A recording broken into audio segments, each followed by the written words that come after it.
on the Senior Network. We're now joined by Becky Davis of the Cypress. Thank you. Glad to have you. Thank you. And Sean Waldo of Comfort Keepers. Good to see you. Glad to have you. Thank you. We were talking before the break, and in the last show we were talking about assisted living, independent living. Obviously, it made me think about you, the Cypress, and the continuum of care that you have there. So tell us a little bit more about the types of differences that you have there. Well, like you said, the Cypress is a continuing care retirement community. Now they call it a life plan community. Oh, what now? What? Life plan. Okay. I think we talked about this before. We're a life plan community. The industry's changed the name. The life plan being, you're planning your life as you age and get older. But the Cypress offers independent living, skilled care, Alzheimer's care. I think you talked about that, and also that's a little misleading. It's dementia care because dementia can fall under many different categories, and also we have assistance in living, which is we bring the care to our folks. Like Comfort Keepers. Right, exactly. And we have our own licensed home health care agency on the campus.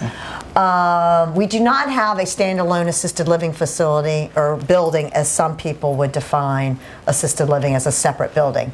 And in contrast, we bring the care to the people in their homes. Exactly, like Comfort Keepers. Right. And you had mentioned earlier when we were talking, Sean, about interactive caregiving. Right. Tell us what that means. So for us, one of the big things we look at with our clients is that we understand that no one plan fits all.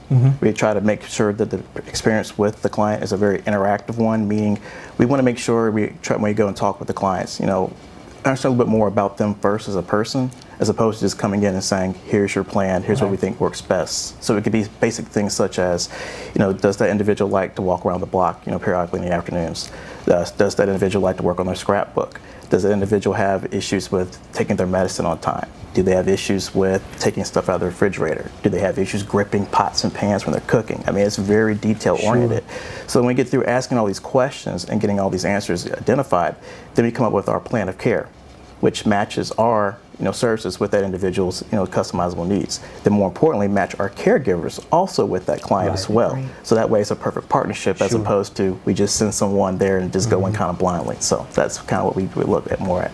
Yep, and I know with Right at Home it's the same thing. It's just you really need to take that extra time on the evaluation process to be able to make that match. Absolutely. And I know same thing we were talking about earlier when folks are moving into the Cypress. I mean, you guys go through a big evaluation, sit down meeting, home visits, all kinds of stuff, right? Yeah, exactly. And I think, correct me if I'm wrong, but is this kind of like occupational therapy, going into the home, determining what?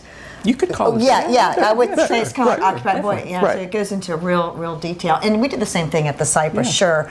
And when it comes to bringing care into the home, making sure it's the perfect fit. Oh, we have something else too. It's really neat. It's called Independent Plus. Did you know this? No. Independent Plus is nursing assistants that come into the home, but we call share the care. So a nurse will come in the morning. Let's say you just need help bathing in the morning, getting up and taking. They'll help you bathe in the morning. Then they'll help with the clothes, whatever the needs may be of that particular customer, and then they'll come maybe back at lunchtime, and then leave, and then come back in the evening. So it's called share the care. It's very economical. You're not paying a daily rate. Or an hourly rate, it's a daily rate. Sure. And a lot of people find that very helpful and very flexible, especially if you're going through surgery or something like that where you need to be flexible. And I can see with doing it, that really creates that continuity of care, which I know that you folks spend a lot of time trying to do, right? Absolutely. That's our biggest thing is making sure, again, we're putting the client's needs first, right? Yeah, we want to make sure the experience is as enjoyable as possible. We understand as folks continue to get older, we're concerned about their isolation, them being lonely. So we want to make that as fun as possible for them. So it's fun for both sides. Great. Right. Well, thank you so much. We're going to need to take a quick break. We'll be right back. Stay with us.